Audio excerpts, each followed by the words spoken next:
El Señor esté con ustedes. Espíritu. Anuncio del Santo Evangelio de nuestro Señor Jesucristo según San Marcos. Gloria a ti, Señor.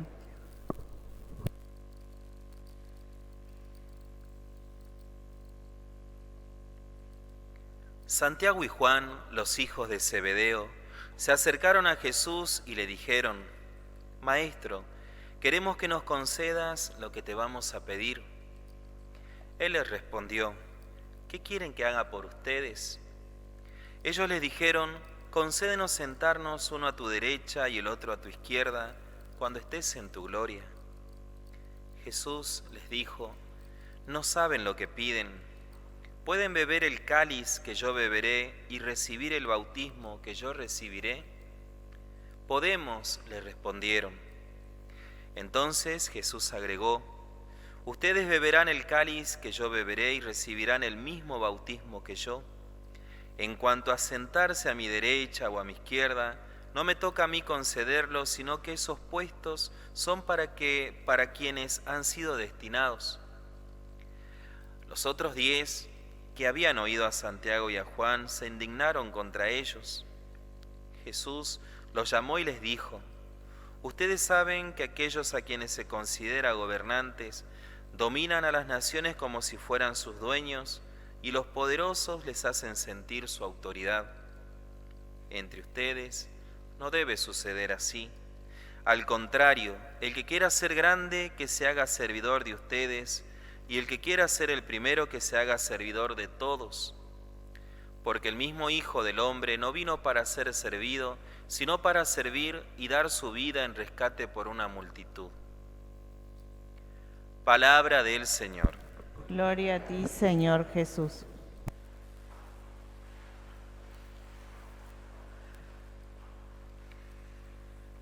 Celebramos, hermanos, este domingo 29 ya del tiempo ordinario.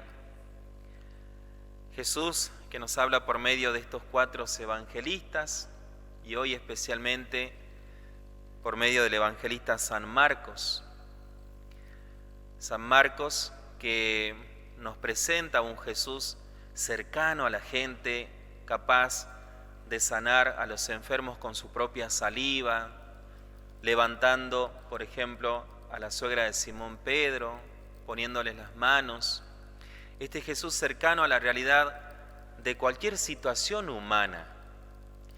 Y en esta oportunidad escuchamos que la preocupación de Jesús estaba en que sus discípulos eran cabeza dura, ¿no? Como algunos de los que estamos aquí también.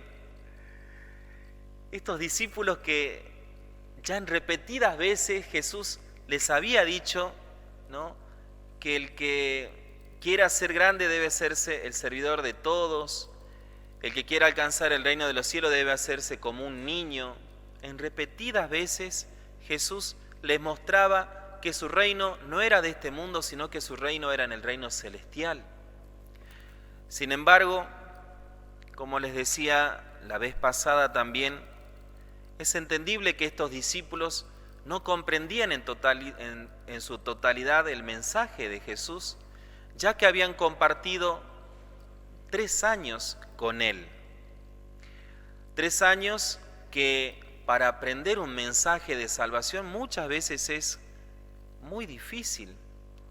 Nosotros que ya venimos compartiendo en años el mensaje de salvación, sin embargo, a veces nos cuesta entender lo que Dios nos quiere decir a nuestro corazón. Empieza nuestro camino formativo con la catequesis, ¿no? Recibimos comunión, confirmación, vamos a retiros espirituales, tenemos momentos de reflexión comunitaria, participamos de un grupo, de otro, y sin embargo, como les digo, muchas veces nos cuesta entender el mensaje de Jesús. Así también estos discípulos compartieron con Él, nos dice la tradición, aproximadamente 3 años, y aún seguían esperando que ese reino de Jesús, la gloria de Jesús, se manifieste aquí en la tierra. Estos discípulos que esperaban que el reinado de Jesús sea un reinado con espada, con la fuerza, y ya no tanto con el amor. A tal punto, si nosotros nos ponemos a pensar que también el Evangelio de Marcos nos presenta cuando Jesús realiza la multiplicación de los panes, dice que en ese momento había 5.000 hombres, sin contar mujeres y niños, ¿no? Estos discípulos habían ido a predicar un reino que venía a abolir cualquier tipo de imperio. Por eso habían juntado tantos hombres. Ese momento en donde se realiza la multiplicación de los panes, los discípulos habían ido a buscar hombres para el combate, para la guerra, para que el reino de Jesús se instaure por medio de la fuerza. Así estos discípulos les costaba comprender que el reino de Dios era un reino basado en el amor. Es por eso que dos de ellos se le acercan a Jesús. Jesús, te queremos pedir una cosa. Cuando estés en tu gloria, danos la oportunidad de que uno esté a tu derecha y el otro a tu izquierda. Estos discípulos, como les digo, que les costaba comprender el mensaje de Jesús. Y Jesús, con toda la paciencia también que Él tiene, vuelve a explicarles ese mensaje que ya en otras oportunidades les había dicho. El que quiera ser grande, que se haga servidor de todos. Y luego les pregunta, ¿no? ¿Pueden beber el cáliz que yo beberé y recibir el bautismo que yo recibiré? Podemos, le dijeron estos discípulos. Jesús, ya haciendo alusión, anunciando la pasión y la entrega que Él iba a dar por rescate de una multitud. Luego, ese mensaje se iba a coronar cuando Jesús dice, no hay mayor amor que dar la vida por sus amigos.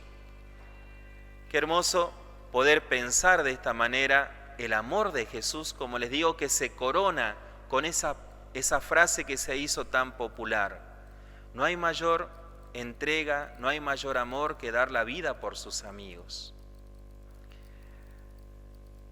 Jesús que los invita a los discípulos a introducirse nuevamente en un bautismo. ¿Son capaces ustedes de beber el cáliz que yo beberé y de recibir el bautismo que yo recibiré?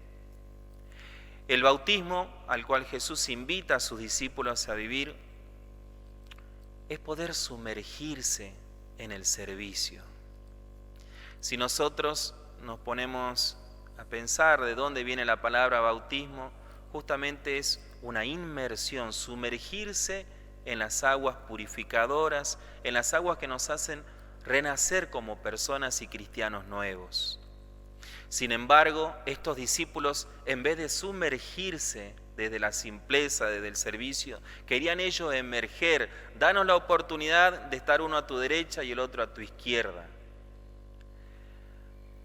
La invitación de Jesús a estos discípulos y a nosotros como discípulos de Jesús también es a volver a vivir nuestro bautismo, a volver a sumergirnos, no tanto a emerger. El mensaje del mundo siempre va a ser que nosotros tenemos que emerger, ¿no? Tenés que sobresalir en lo que haces, tenés que hacer esto, tenés que hacer lo otro. Si te cae mal algo, ya no te juntés con esa persona. Si te hace mal, déjalo de hacer, vos dedicate solamente a emerger, a seguir siempre saliendo hacia puestos, saliendo hacia estar por encima de cosas y ya no tanto a sumergirnos, a vivir en esa simpleza del servicio. Pienso en este día tan especial para cuantas mujeres que tuvieron la oportunidad y la dicha de Dios de ser madres. Qué hermoso mirarlas bajo esta mirada de Jesús, de que ellas siempre viven desde ese bautismo, desde ese sumergirse en el corazón de sus hijos, sumergirse en el corazón de sus esposos. Qué hermoso poder contemplar a una mujer desde esa dicha. Hoy se presenta la maternidad como una carga, como una cruz, como un peso, como algo que tiene que ser solamente, mira, vos primero viví tu vida y de ahí recién esclavizate. No, se vive la maternidad como una esclavitud. ¿Cuántos de nosotros podemos hablar y dar tantos elogios de nuestra propia madre? Qué hermoso meditar en nuestro corazón todo lo que fueron capaces de hacer nuestras madres por puro amor. Pensemos en esas madres que se han entregado en total servicio a sus hijos y no han vivido para nada su maternidad como una esclavitud, sino más bien como un gozo, como una dicha. Capaz de sacarse lo opuesto por dar a sus hijos, capaz de privarse de tiempo, de gustos, por ver dichosos, felices a sus hijos, dándoles sus gustos. Ese es el camino que también nos invita a vivir Jesús. Un camino de la inmersión, de sumergirnos en el servicio y no tanto de emerger a que otros me sirvan. Nadie se ocupa de mí, Padre, nadie me pregunta cómo estoy.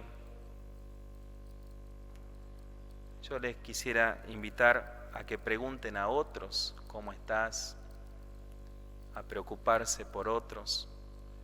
Y vamos a vivir esa experiencia del Evangelio, que no hay mayor alegría que en dar que en recibir. Pidamos esa gracia al Señor, de no vivir nuestra vida queriendo emerger hacia la mundanidad, sino más bien de sumergirnos a nuestra propia cristiandad. Que así sea. Que En nombre así del sea. Padre, del Hijo, del Espíritu Santo. Amén.